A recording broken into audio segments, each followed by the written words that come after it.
Hello everyone and welcome back to Phoenix Wright Ace Attorney Spirit of Justice, where we're going to find out who was standing over Owen. I'm hoping that they'll have a name. Bleeding from their head. Owen, you saw the killer's face? Oops, I did it again. So who was it, Owen? Do you remember? Oh, what? I don't know who it was. Picking up some noise. That means there's still something to uncover in Owen's testimony. I don't know what Owen saw, but suffice it to say, we are analyzing the dreams of a child. You've wasted enough of our time, defense. Let it go and move on. Lies! No, there's still discord in Owen's heart that needs to be addressed.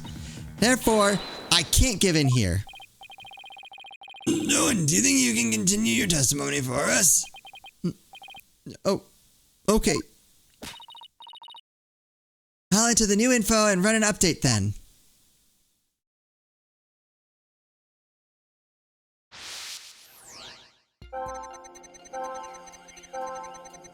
Blood on his knife in his hand. Okay, yep. Sadness and shock. That makes sense.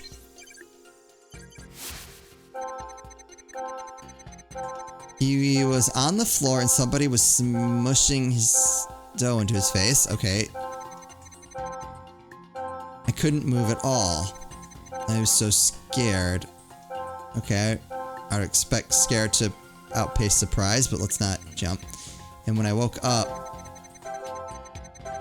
the person who killed Shisha was saying, alright, well I see happiness, so that's clearly wrong. Despite witnessing the culprit's terrible crime firsthand, Owen experienced a positive feeling, one of relief. The person who the witness saw was no stranger, rather it was the accused. Therefore, it is only natural that he felt some level of relief when he saw a familiar face. Defense in this madness and sully your soul no more. Oh, and who did you see? That nice smell. I love the smell of that perfume. Aha!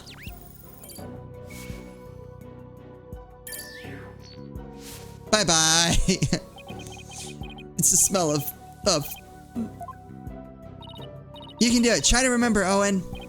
Oh, the smell of... That's not helpful. Owen! Oh, great. You're back. Oh, no, he's not. Seems Owen is now resting in the infirmary. They certainly have their hands full today down there. Let's continue with the trial. Despite Owen's testimony, it is the opinion of this humble servant to the Holy Mother. The child's words were insufficient to clear the accused of suspicion. But what about the scented perfume Owen mentioned? I believe it's a clue that will lead us to the true culprit.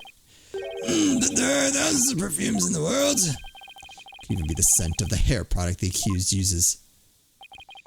He does have one amazing hairstyle, so that's certainly possible.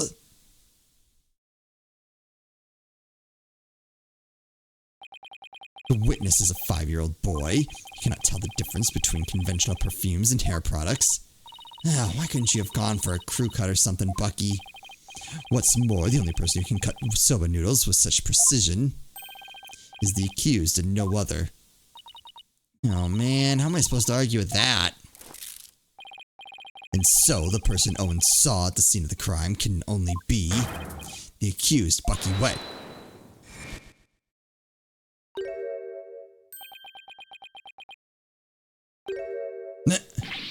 What the?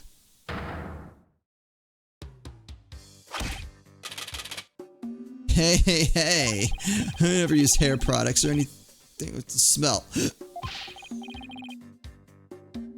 I wore something like that, it smelled getting to the soba. Boom, check it. Ah.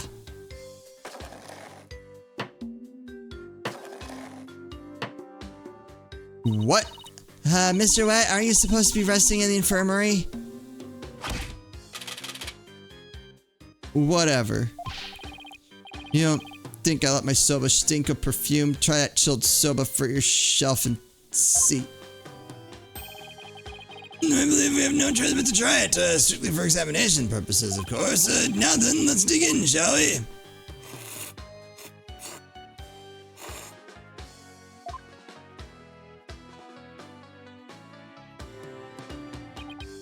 That was delightful.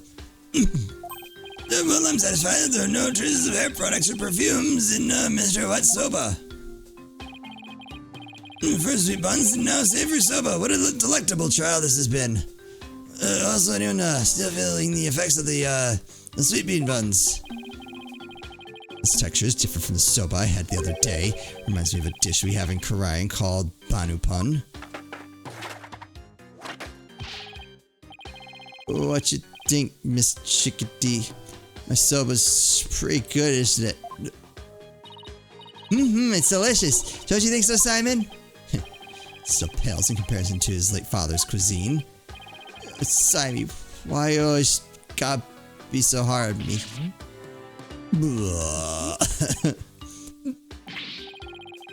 Bailiff, take the defendant back to the infirmary at once for some rest.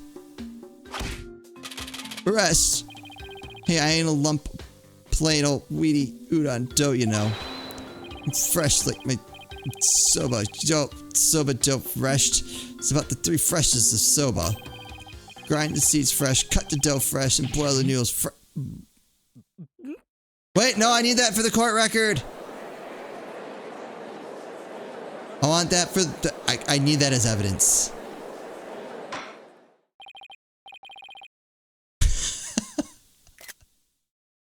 Good grief, what a defendant. At least Bucky wasn't the source of the perfume smell. Wait. Smelly perfume. Looks like you just remembered something. The phrase smelly perfume reminded me of a certain somebody. No, and who might that be? There's only one person that comes to mind. The phrase smelly perfume reminded me of this person. Take that! Guru Tornado. Yeah, she did smell very nice, didn't she? Just a moment, defense. You would throw suspicion on Giru now because of a scent?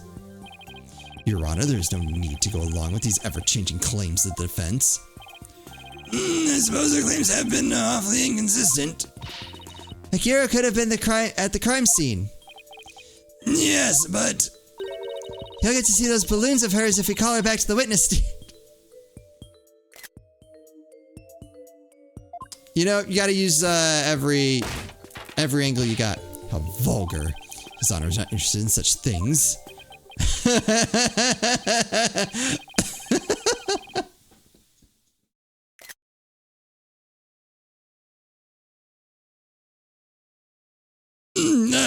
Setting the matter of her balloons aside entirely, I do believe it's appropriate to ask Guru some questions, given the circumstances. This has nothing to do with her balloons, of course. Thank you, Your Honor. Bokanka.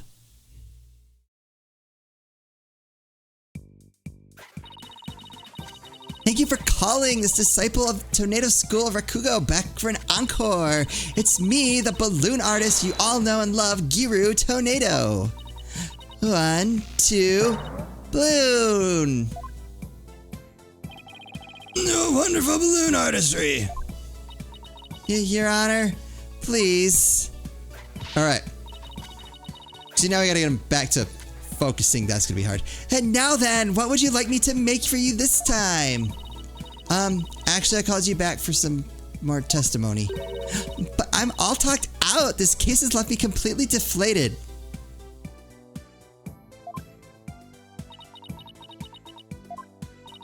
What? You didn't find that funny? Anyway, what exactly is going on, Simon? It seems the person who murdered Master Tornado was wearing perfume. And you were the only person I could think of who wears perfume. Wait, you mean I'm a suspect now? You knew about Owen, right? Well, yes, I often play with him at Shisho's request. That means you could have left that fake dying message, right? Well, what? Just because I wear perfume and know Owen, you think I'm a murderer? Oh, how could you? The witness is absolutely right, with no evidence but the distorted memories of a small child. It is outrageous of the defense to accuse this woman. That's right, you don't even have any proof. You may step down from the stand, Giru. The defense does not have one scrap of evidence that connects you to the crime. Wait just 1 minute. I may not have proof, but Owen's testimony is still Enough. Please feel free to leave, Giru. But I'm so close. There must be something I can do. Well, if the prosecutor says it's okay, then I guess I'll be going now. Silence. What? Boy, Giru, you're an entertainer, aren't you? Once you go on stage, it's your duty to complete your performance, is it not? So what are you doing, leaving halfway through? Eek! Ah! Ah! I saw it! There's a bandage on Giru's forehead. And since we know that Mr. Tornado's killer had a cut on their face somewhere... Impossible.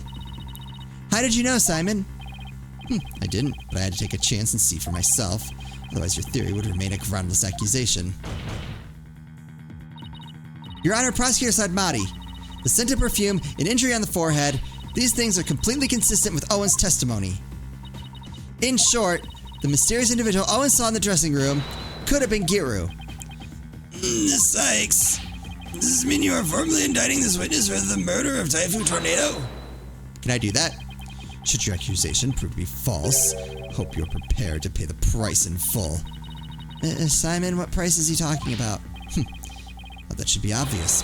Prosecutor Sadmonk is saying he'll see to it you never stand in a court of law again. Say, though, he knows how to make a trial interesting. Just whose side are you on, Simon? Come on, then. Into the deep end with you. You really have but one choice anyway. Well, Miss Sykes, I'm waiting. But with regards to the witness, Giru Tornado, the defense wishes to indict. There's no reason for me to hold back. Not if I really believe in my client. The defense wishes to formally indict Giru Tornado for the murder of Typhoon Tornado. Ugh, there we go. I've tried to be merciful, but now not even your pleas will reach the Holy Mother's ears. This was you being merciful. You'll have plenty of time to regret your decision in the pit of hell. Again, merciful. Except I won't need to. The person who murdered the victim was not Mr. Wet. It was Giru Tornado. The bandage is just from a silly slip-up I made while cooking yesterday, that's all. Wait, what were you cooking? What kind of extreme cooking were you doing to cut yourself on the forehead?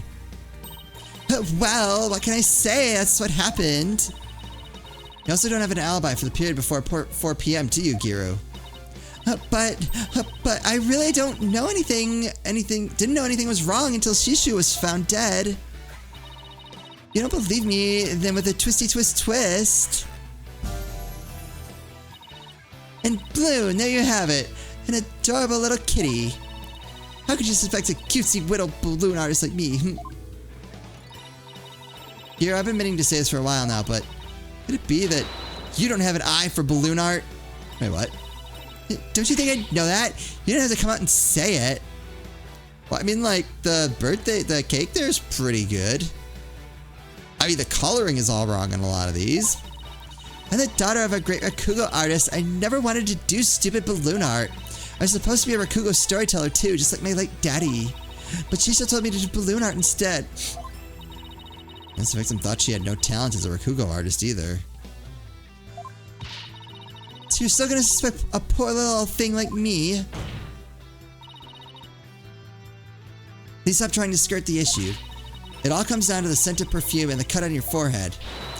And you and the culprit in Owen's testimony share those two traits. You're dead set on accusing me, aren't you? Well, here's what I have for naughty little girls like you with a twisty twist. Wait, what? I'ma cut you. Woo.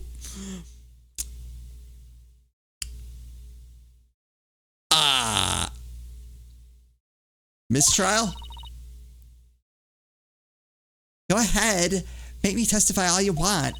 When the truth's revealed, it'll be your balloon or mine that goes pop. Got it?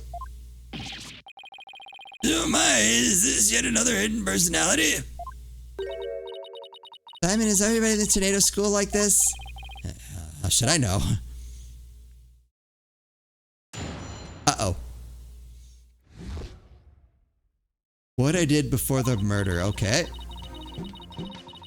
Yeah, I visited the dressing room during that time to make a courtesy call after my act. Shisha and Owen were in there, but they were both snoring up a storm. Okay, that holds up. I saw the note Shisha left, so I just left. Didn't want to disturb him, you know. The perfume Owen smelled must have been left over from when I visited. Ooh, that's gonna be hard to... That's gonna be hard to disprove. So Giru's saying she went into the dressing room, but then left right away. Don't take her at her word. Come on, do you really think I would? I'm just trying to figure out how to get to her to talk about what really happened. Now then, Miss Sykes, you may proceed with your cross-examination.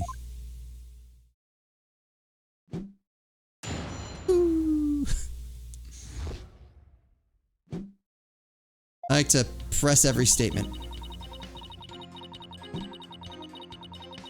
Hold it! A courtesy call after your performance, huh? Come to think of it, Yuendo mentioned making the same kind of visit. Yeah, I visit your master before and after your routine. That's just common courtesy with us Rakugo artists and entertainers. So that means you paid the victim a courtesy call before your performance too, right? What did you see at that time? He was having a drink and getting himself into a festive mood. He liked to say that drinking gave him a silver tongue. He was already drinking by then? Yuendo wasn't there in the dressing room yet at that time. He must have gone in there during my act because when I went back...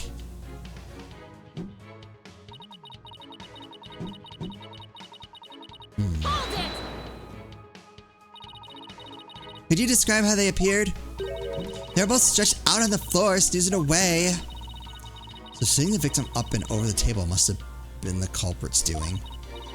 After all, who wouldn't stretch out on the floor if they could to take a nap, really? Actually, yeah. Yeah. Plus that matches up with what Owen said in his testimony. But if he was asleep, how could you tell it was Owen? How did you know it wasn't Yuendo? I've known the guy for ages. One look at his face and I know which one I'm dealing with. I see. That's actually interesting. I wonder if that's going to be a thing. Don't want to disturb him. Where did you find your master's note? I don't know. Can't remember. Did you notice anything else unusual or out of place in the room? Well, there was a sake and a half-eaten manju on the table, but I didn't see anything else out of place or whatever in the room, though. Oh, is that a fact? Of course it is. What do you think? You didn't change anything around while you were in there. I didn't do anything. Look, I'm telling ya. I didn't see anything funny in your shisho, and I didn't touch anything in the room. Your baldness, I request that Giru's last statement be added to her testimony. Simon, what's a statement like that going to do for us? Just play along and you'll see soon enough. Ugh.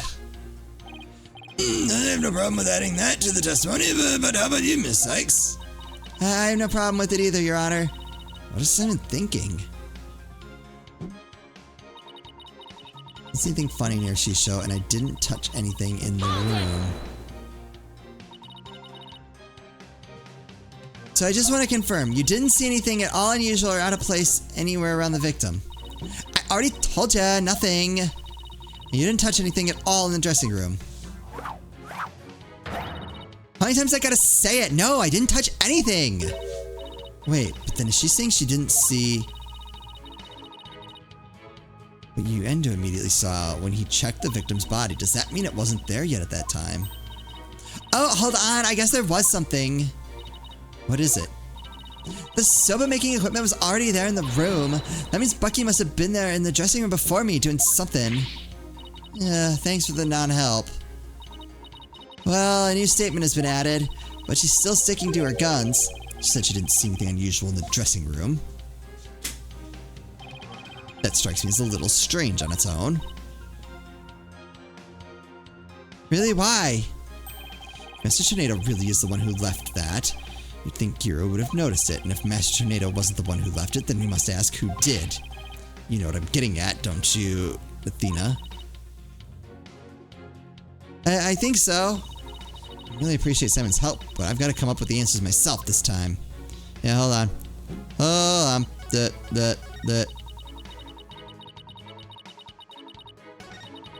I didn't see anything funny, and I didn't touch anything in the room.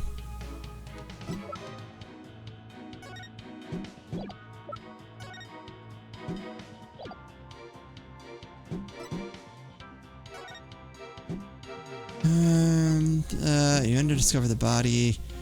Giro was outside feeding her dog a number of dumplings. The dog buried his leftover in the yard.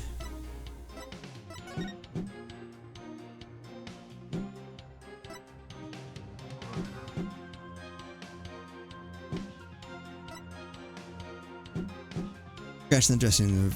The room is covered in soba flour. There are 2 drink cans in the fridge. The TV can be used to monitor the station in the dressing room.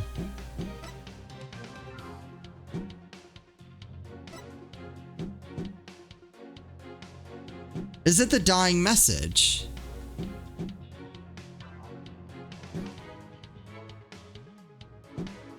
That it would have had to have been in there already.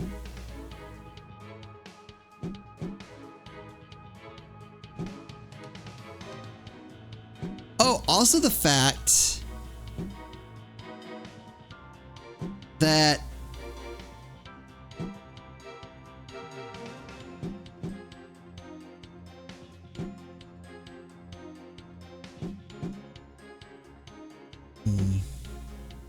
is that it? Is it the dying message that it's like you would have noticed that? I think there's something to that.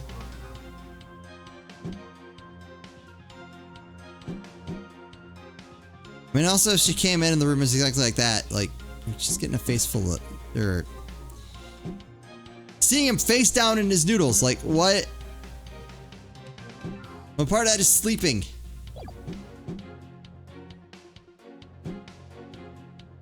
I think that's it. Objection! Yeah. Here, you said you didn't notice anything odd or unusual near your master, but there's a lot. You also said you didn't touch anything in the dressing room. That's right. What about it? And I wonder who left the dying message with the Karta cards. What are you going on about? It had to have been that Bucky. Sorry, but that's not possible. Because only 3 people knew of Uendo's personalities. Uendo, your master, and you. Eek. Bucky had left that Karta message. He wouldn't have spelled out Owen, he would have spelled out Uendo. What it boils down to is this. As a member of the Tornado School, you, Giru Tornado, are the only one who could have left that dying message. And as the person who left that message, it's clear that you are Master Tornado's killer. Got it. Yeah, will you ever quit your yapping? You are like wretches clinging to the spider thread of salvation. Allow me to cut that holy thread from the heavens and bring you back down to earth. Would you quit butting in whenever things start to go my way? Silence, child. Playtime is over. What did you just say? As the witness stated, she went into the dressing room and soon came back out again. But the victim's note was not the only reason she left with such haste. There was another reason that compelled Giru to leave at once. Giru, would you please relate said reason to the court? Wait. What? There's a reason why Giru had to leave the dressing room? Well, I didn't want to show you this, but I guess I got no choice. Keep your eyes peeled, because here it comes. What is she? Well, this is... Or what? Your hand is all swollen and red. What happened, Giru? If you must know, I'm allergic to buckwheat. But you wear gloves. What? Wouldn't that explain her being allergic to buckwheat and having red hands? Wasn't that like a red flag? What? How does that hold up at all? That actually makes it seem like it's worse for her. Alright, whatever. That's fine. we'll sort this out in the next episode. I feel like we've got her. We just gotta like find that one piece of evidence that finally like drives it home, which we will do. As always, thank you all so much for watching, and I'll see you next time.